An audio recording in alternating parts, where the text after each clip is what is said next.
gitna ng magulong mundo ng politika ngayong 2025, unti-unting lumilinaw ang tila magkasalungat na pahayag na nagmumula sa Malacanang, mula mismo kay Presidential Communications Office Undersecretary Claire Castro at kay Pangulong Ferdinand Bongbong Marcos Jr. Habang mariing nananawagan si Marcos na wakasan ang katiwalian at kawalan ng pananagutan sa pamahalaan, tila kumikilos si Castro sa ibang direksyon, ipinagtatanggol pa ang ilang kasapi ng administrasyon na sangkot umano sa mga kontrobersya. Sa kanyang talumpati, binigyang diin ni Marcos Jr. ang pangangailangang tapusin ang matagal ng pang-aabuso sa kapangyarihan at kasakiman na sumisira sa tiwala ng taong bayan sa gobyerno. Gayunpaman, kasabay ng panawagang ito, patuloy namang lumalalim ang investigasyon ng Department of Justice sa mga isyong may kaugnayan sa umano'y irregularidad sa mga proyekto ng flood control na kinasasangkutan nina dating House Speaker Martin Romualdez at dating Representative Joe Vico. Ayon kay Justice Secretary Jesus Crispin Remulla, mahalagang matukoy kung may pananagutan ang dalawang dating opisyal, lalo na't itinalaga ni Romualdez Vico bilang Appropriations Committee Chairman noong siya ay leader ng Kamara. Ngunit sa kabila ng panawagan ni Marcos para sa pananagutan, maraming nagtatanong kung bakit tila may lumalabas na pagtatanggol mula mismo sa kanyang tanggapan. Bumitaw kasi sa ulat na lumabas si Undersecretary Claire Castro upang ipagtanggol si Romualdez, isang hakbang na tinuligsan ng mga kritiko bilang tahimik na depensa mula sa Malacanang. Isa sa mga matinding reaksyon ay mula kay broadcaster Karen Davila, na nagpahayag na tungkulin ng Presidential Communications Office na magsalita para sa Pangulo. Kaya kapag dinepensahan nito ang isang opisyal, automatikong nagmumukhang ito ay direktang posisyon ng Pangulo mismo. Sa isang press briefing, nilinaw ni Castro na ang mga paratang laban kay Romualdez ay hindi pa katumbas ng isang hatol. Aniya, una sa lahat, abogado siya, kaya alam niya ang pagkakaiba ng alegasyon at hatol. Hindi natin siya ipinagtatanggol, ngunit binibigyang halaga natin ang kanyang pahayag. Ipinunto rin ni Castro na ang mga alegasyon ay pawang mga ulat lamang na hindi pa napapatunayan sa korte, at muling iginiit ang prinsipyo ng presumption of innocence. Subalit, muling nagapoy ang isyu ng si Vice President Sara Duterte ay nagpahayag ng suporta sa alegasyon ni dating Marine Master Sergeant Orly Gutierrez, na nagsabing may 46 na malalaking bagahe umano, na naglalaman ng tig ₱1 milyon, ang dinala sa tahanan ni Joe Vico at Martin Romualdez. Ayon kay Duterte, naniniwala ako sa mga ulat na ito dahil tumutugma ito sa mga naunang balita tungkol sa pagtanggap niya ng suhol. Dagdag pa rito, binanggit ni Duterte ang desisyon ng Delaware Court sa kaso ng 26 na Capital Corporation laban sa Tiger Resort Asia Limited, kung saan ilang ulit nabanggit ang pangalan ni Romualdez. Hindi rin umano pinaniwalaan ng korte ang paliwanag na mga dokumento lamang ang laman ng malalaking bagahe.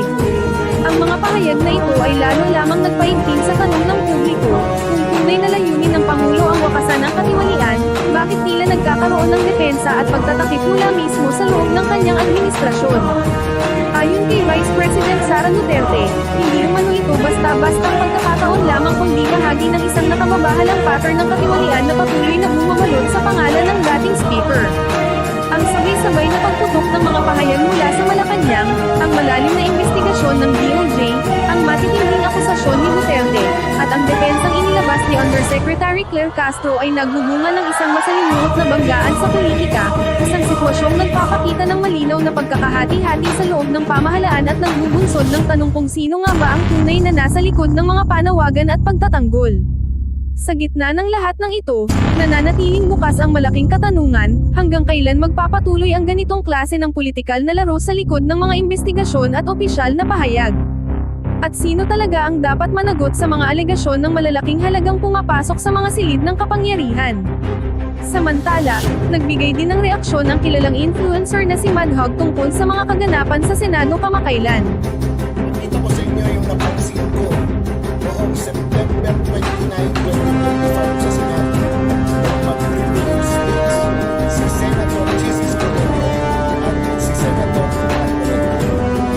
Pansinin niyo kung ano ang nangyari. Ito ang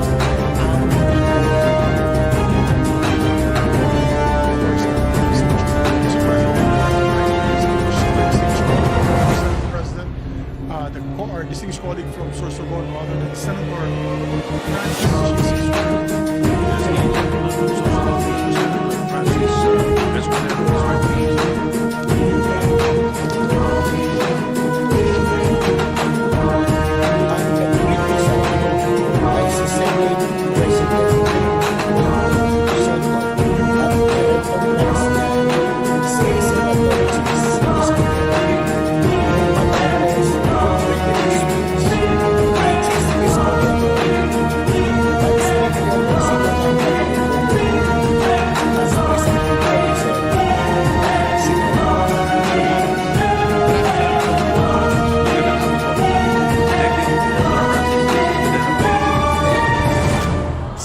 Senator Ping Lacson na.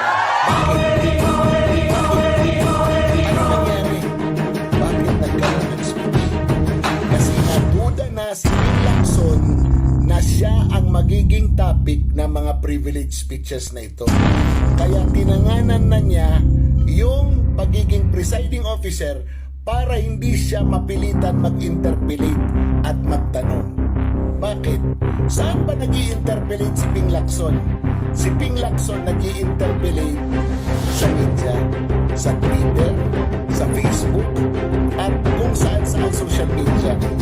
At syempre, pinapaboran siya ng People's Journal Group ng Channel. Syempre, pinapaboran siya ng PCMM at ng ABS-CBN. Sino may ako na? Diba? Ayun na po ang gusto. Si Ping Lacson, hindi nagtatanong sa loob ng Senado. Nagtatanong siya sa labas. He is trying to sway public opinion by using the social media, by using the media, kung saan meron siyang coverage to destroy, to answer, and to attack members of the Senate. Ayun po yung totoo. Ayun po yung totoo.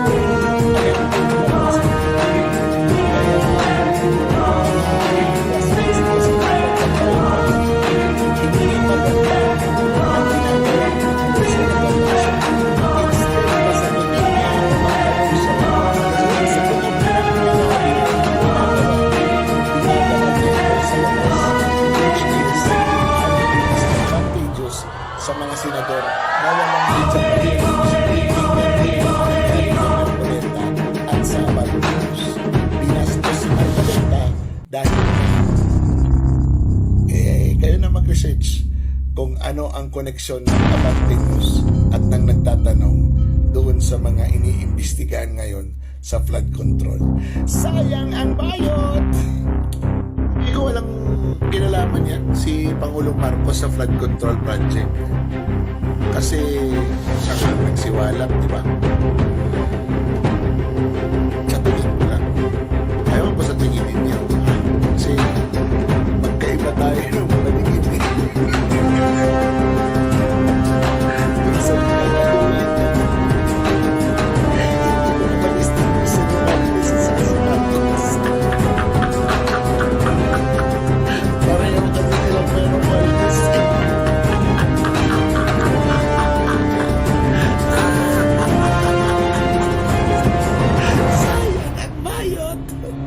Sa mas malawak na pananaw, makikita raw na ang Administrasyong Marcos Jr. ay hindi natatapos sa mga isyong ito kundi patuloy pang lumalalim sa kontrobersya at kawalan ng pananagutan.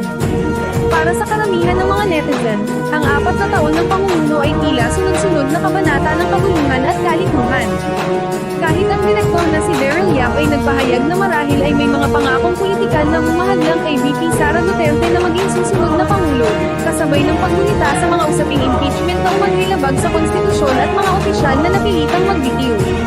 Maging si dating PCO Undersecretary Pebbles Luque ay nagtanong, ano nga ba talaga ang pakialam ng palasyo? Samantala, nananawagan si Klatschik sa mga Pilipino na huwag matakot magsalita. Dapat aniya ay ipahayag ng bawat mamamayan ang galit sa katiwalian at pang-aabuso ng mga lider. Kung hindi tayo titiis ngayon, kailan pa?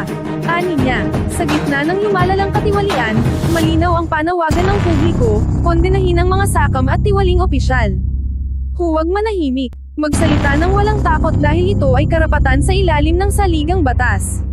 Ngayon na nahaharap sa matitinding alegasyon ng korupsyon ang ilang nasa kapangyarihan, nararapat lamang na isigan ng taong bayan, corrupt, magbitiw para sa bayan, para sa kinabukasan.